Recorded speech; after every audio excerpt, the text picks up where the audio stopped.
Poet, writer and performer John Clarke is a well-known name in London's poetry performance scene. Born of Dublin parentage, he devoted more than 2 decades of his early career in commercial banking. Before finding the muse in the mid to late 1990s. I met John the other night at an event in London. So, John, welcome to Windows on the World. Thank you very much, Mark. It's an interesting place to be, and I've already heard an interesting discussion about some local NHS cuts, and it seems like things are really on the precipice, and hopefully things are going to be averted, because we don't want any more cuts. And there seems to have been a lot of cuts already, and people have just had to really sustain it, and I don't really agree with that, obviously. Well, that's good to hear. It's beyond that, though, actually, John. We're talking about the whole re-engineering of society, and everything's a corporation now. We're talking about the corporate takeover of everything. Is this something that you've noticed in London? Well, I think so, yes. I mean, you've only got to go down a high street. Although the high street I'm in, it seems to have more like nail shops and barbers of various different hues. I'm not quite sure what is really going on in London at the moment. And it used to be we'd look at the City of London as such for guidance, but now I think the whole thing seems to become corporate, as you say, and we're losing sight of local populations, local communities are struggling to make themselves heard, and it seems something that's going to be a continuing battle, so to speak, in London. And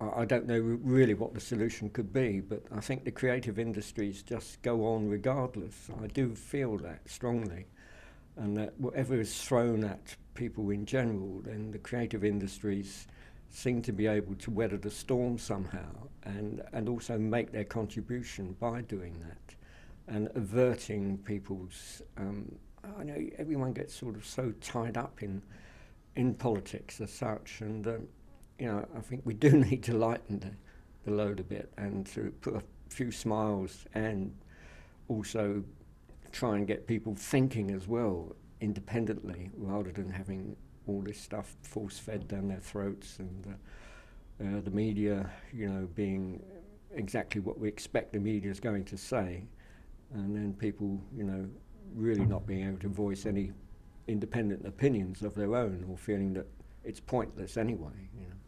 Yeah, well, you brought up a few things there.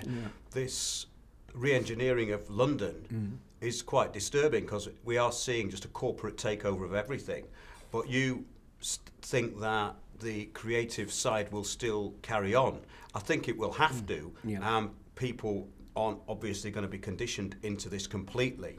Having a Costa Coffee, a multiplex cinema, and an all bar one, or whatever they want to call them. Sure. So the places that were traditionally very creative, we're talking about places like the Troubadour, Bungie's Folk Cellar, those sort of places. I think the Troubadour's still there, isn't it? It is, yes, but it can be quite.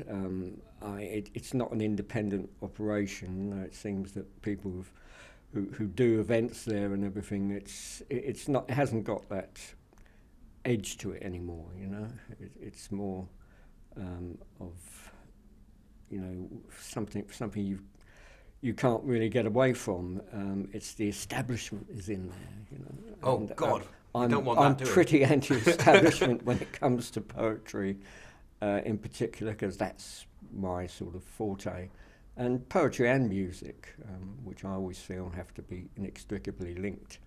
And to make a success of an event, you need poetry and music, and that's what I always aim at. I've run nights all over London, and some are short-lived, some are a bit longer, and they do have an impact. I know that. And so you do feel that you're doing something worthwhile, even though it might be unsung. You don't need to be given a gold heart every time you do something good in the world, but I do feel you just carry on, in spite of everything else. I've got a poet who is my favourite jazz poet, and a lot of people think it should be Langston Hughes, but it's not. It's a man called Bob Kaufman, who was born in New Orleans and died in San Francisco. And Kaufman said, "Incognito amid the debris of the modern junk pile." I think that's quite a great summation in one line of human existence, in a human urban existence. And it's still, as he said some 40, 50 years ago, that still applies. But, what the hell, we go on, and we can't stop, we have to continue. We do, Yeah. and we are going to. We're in a venue Indeed. at the moment where they do have quite a few poetry events. Right. And it's one of the last original and independent venues in London. Yes. I remember, I think it was in the 90s, I used to attend the Brixton Poets, and Andy from the Brixton Poets was actually running the 12 Bar, which is now closed down. Exactly, yes. And so that brings us back to what we're going to do about it, and where do you actually put on your nights these days? Strange enough, I did start, when I started out, it was the late 90s, and there was an event called Brick's Tongue, which was quite a good play on words. And that was where you would get, hip-hop was still going, and rap and everything like that, but, there were quite a lot of indigenous Brixton poets there, both male and female, and, some in the performance style and some straight poetry. And it was an interesting place to get involved in. So that's where I started out, and I started saying, well, I know I want to do my poetry and I want to do it with musicians at the same time. And so a few opportunities arose, and I ended up running a night in Deptford. Again, a good, with New Cross, Deptford, although the punk had been sort of around that area, and people like Dire Straits and Small Faces, they'd all been around that sort of area. And, I found this little club night. I was asked to run a night. It took me 12 months to get round to it. And as soon as I saw the space, I thought, why didn't I say yes straight away? Because it was just ideal. It had atmosphere, it had water falling off the walls, it was in a basement, and they were charging £2 for a rot gut double brandy, and I thought, ideal, this can't fail.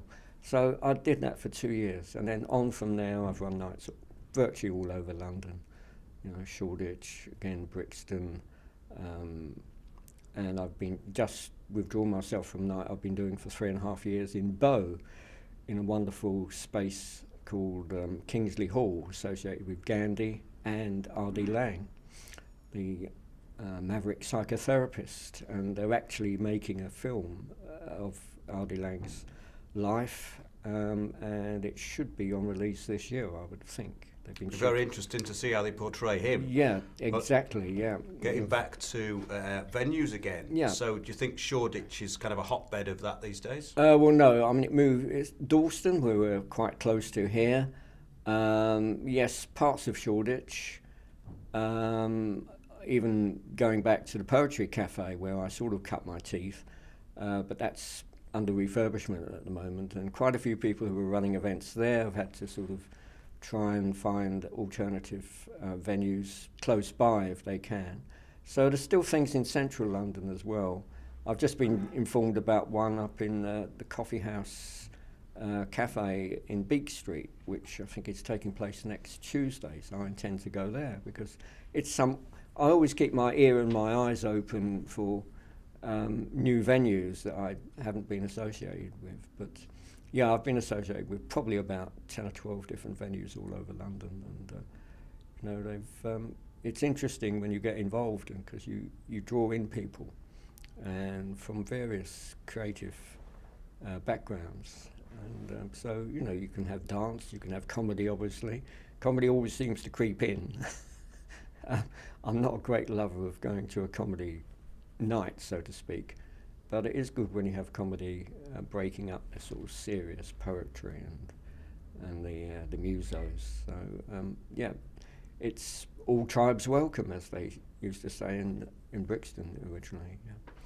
So well, that's right. The Brixton Poets used to have some very off-the-wall performances there, yeah. and all very different. Indeed. So it never got boring. No, or never too earnest either, No, which was great. no, It was no. never too serious. Yeah. No, they always had a knack and a facility for, drawing you back again as well, So people they don't just go for the one night, if it's a monthly event, it's almost a religious, cult that follows it around, and I like that aspect. And but then the variety is there as well, so. It's what's kept me going for 15 odd years. It took time to get out there, but once I got out there and started, pushing myself forward and trying to work at the same time with musicians, didn't happen straight away. But I then formed a band. I was with a collective called the Family of Cats for 18 months. It was quite strange because we did a few gigs at the Bird's Nest pub in Deptford. So we had the Family of Cats in the Bird's Nest. You get the joke. And I think we performed for a cat charity. I think we made more money for the cat charity than we did for the collective, but it was interesting and quite visceral experience sometimes when you work on stage, because sometimes it's a very confined area and yet the atmosphere there is there because of the audience. So it's theatrical in a way, and I've had a bit of a theatre background. I was a member of the English Stage Company because my father made me join. He said, "You'll see great plays," and he was absolutely right. So I saw some of those great revivals in the Royal Court Theatre and upstairs. Somehow I missed out on the Rocky Horror Show, but I did see similar performances. I can see where that came from, So that was interesting because it was quite left field and still is to a certain extent. So, and I've done a few festivals, but the old arthritis has got to me now, and I can't do the sleeping in sleeping bags anymore. So, I've pushed that to one side. But it is nice to get out there and do it you go to a festival and suddenly you're seen by 500 people, it's a completely different experience. And then I managed to get published, so that sort of came through a writers group that I joined. I joined 2 writers groups specifically to push my work forward. I think you have to do that, because then it gives you a sense of what you're capable of, and also you get feedback, and all that adds up when you're a writer.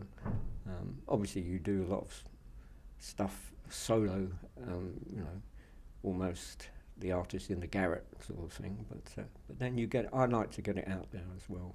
That's the whole point, really, isn't it? Yeah, exactly. Social media, of course, helps, Yeah. And this is your latest book? It is my latest book, yes, all the way from Kathmandu, through a connection from mutual friends in Amsterdam, strange how these think, which began in Camberwell, and then they were feeding me a man's poetry, and he was he lived in Nepal in Kathmandu. And in the end, we ended up doing a big festival in Amsterdam in a place called Rijkoort.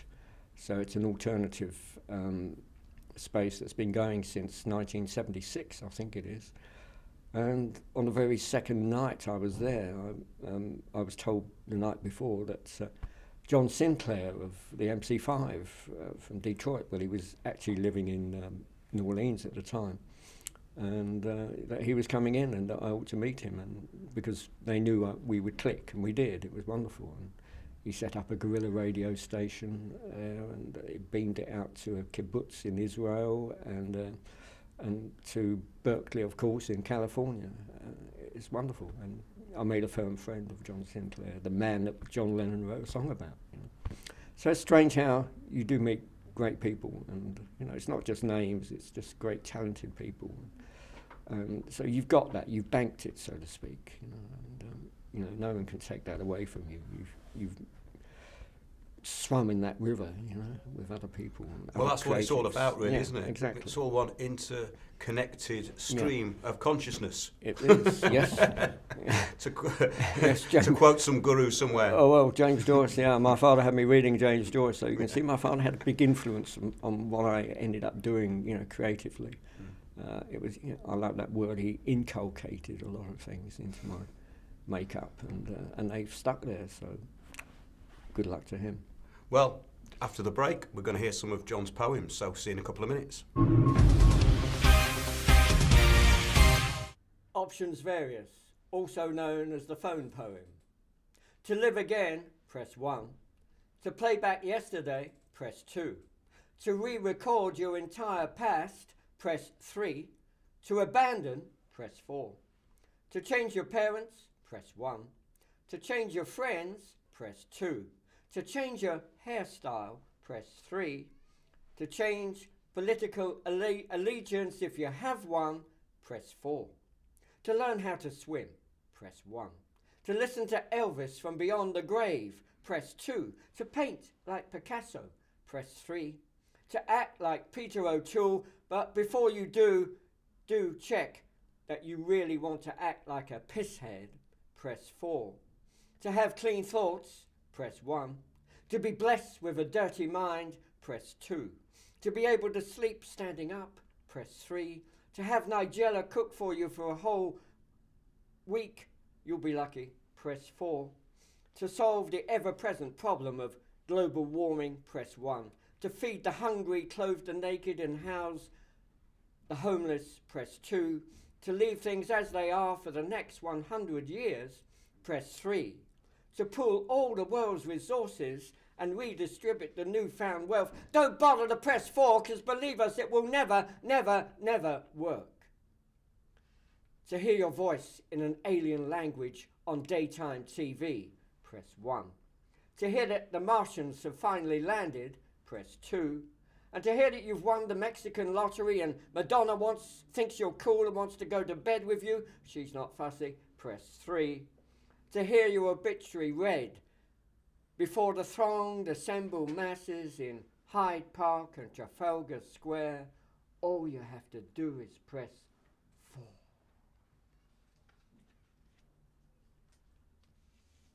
Train of thought.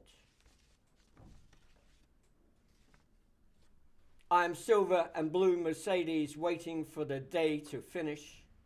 You catch your breath in the space it takes a star to fall. Cape Tempest is a storm gathering power before the fury of the hurricane takes over. Why do some bus stops seem like the coldest spots in the whole wide world? You strike me as the kind of person who immediately makes a negative out of a positive. No one really gets near me. Even when it rains, I get angry for almost no reason at all. If you listen to my list of suggestions, you might learn something to your advantage. It's like waiting for a solicitor to read the precise details of what someone has left you in their will. Then, just as your hopes soar, the same solicitor produces the recently unearthed codicil. Pull the switch. Feel the twitch of anguish, that familiar twinge of pain. Something happens that should never occur again. Yeats, in his poem, defined it as the folly of being comforted. Why are there no clocks in McDonald's restaurants? Is there some sinister, ungodly reason behind it? So no account of time passing, whether it be Delhi, Sydney, New York, Deptford, Hoxton, or Tooting. Just then, each and every afterthought floods before my weak-willed eyes.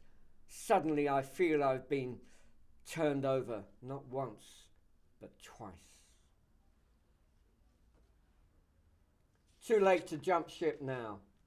Everybody's waiting for me to jump ship. How do you follow a circus act? The answer is you don't even begin to try.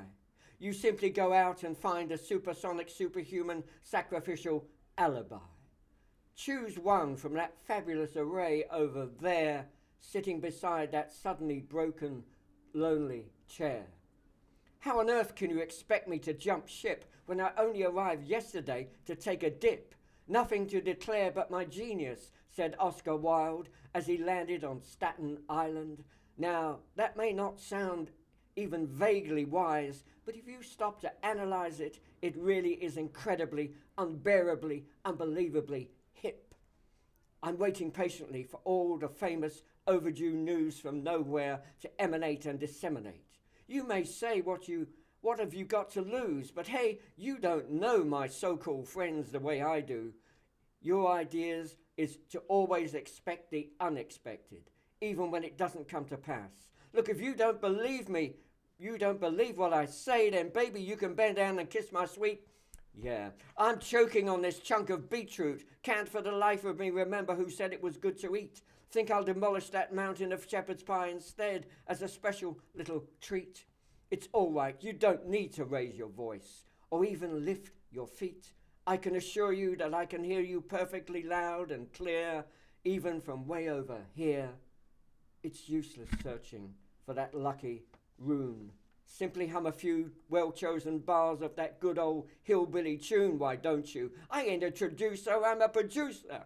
Dylan himself talked about a simple twist of fate and how the hour is getting late. Yeah, way, way too late to even contemplate what I ate or imagine jumping ship at this late hour. So give me a beat, and with a beat you get the blues, those low-down shivering, too long delivering blues, beat blues. You see, music is counting and not realising that you're counting, but when you realise that you're counting, then you're not making music. I never count the beats. I let the beats take care of themselves. The rhythm tells me where to break, when to rush right back in, and I can rustle up something pretty darn quick. You don't see a time bomb, you only hear its tick. And what results can be tender, tough, laid back or slick. To make something out of nothing, you wake up some lamb on its way to the slaughter. You happen to be Italian? Oh, you're as lucky as sin, because you can make a decent meal out of a solitary cup of water. No, I never count the beats. I can't stand all those heats. An athlete needs to seal victory. Best set it down as you hear it, feel it, picture it, or see it, then leave a rusty line of promises scattered down those dark roads of history. No, I never count the beats. See, somehow, that smacks of self-defeat. The beat is a resonance. You know when you've got it. The beat is jingling silent change in your pocket. The beat tells you where to start and knows when to stop it. For me, the beat should come as natural as drawing breath. By counting the beats, you simply hasten its death.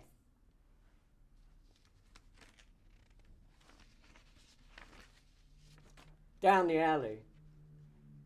Don't breathe a word. What happens down the alley stays down the alley.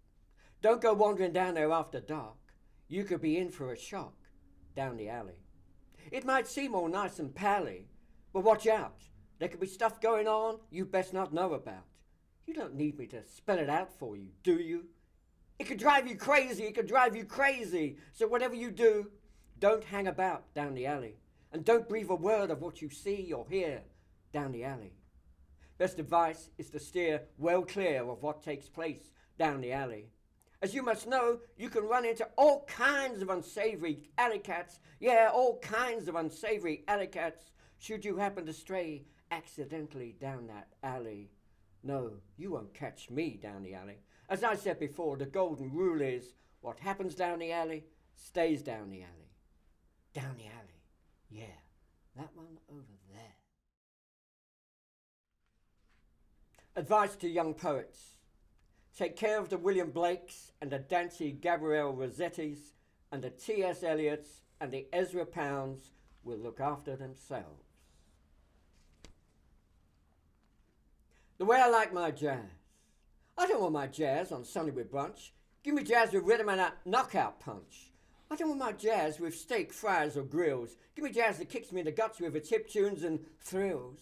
I don't want jazz in a hotel lounge with dim sum tie. Give me jazz that flies, tears the friggin' roof off the sky. I don't want my jazz with pizza this or pizza that. Give me jazz that blows me off my stool and lifts my hat. I don't want jazz with sassy drinks at nightclub prices. Give me jazz that's down to earth and lets me escape each day's fresh crisis. No, I don't want jazz that sits down and demurely asks permission. Give me jazz that stands up and takes off like rocket-propelled nuclear fission. I don't want jazz that eats up all my hard-earned dollars. Give me jazz for free to give me jazz for free to bleeds the blues and kicks and screams and hollers. I don't want jazz storing up gold palaces of wealth. Give me jazz for free under national health. I don't want jazz way over on the other side of town. Give me jazz right on my doorstep with those dirty shades pulled down. I don't want jazz in a place you gotta pay to be seen. Give me jazz in a low-down dive the way it's always been. Give me jazz for free, for you and me. Jazz for free the way it ought to be. We're all of us messed up and drowning in the blues. So blow that sweet, hurtin', sobbing jazz. Man, you ain't got nothing to lose. Jazz for free, for you and me. Jazz for free the way it has to be. You see, jazz the way it is now is a tax known as stealth. So let's have goddamn free jazz for the masses on the national health, yeah!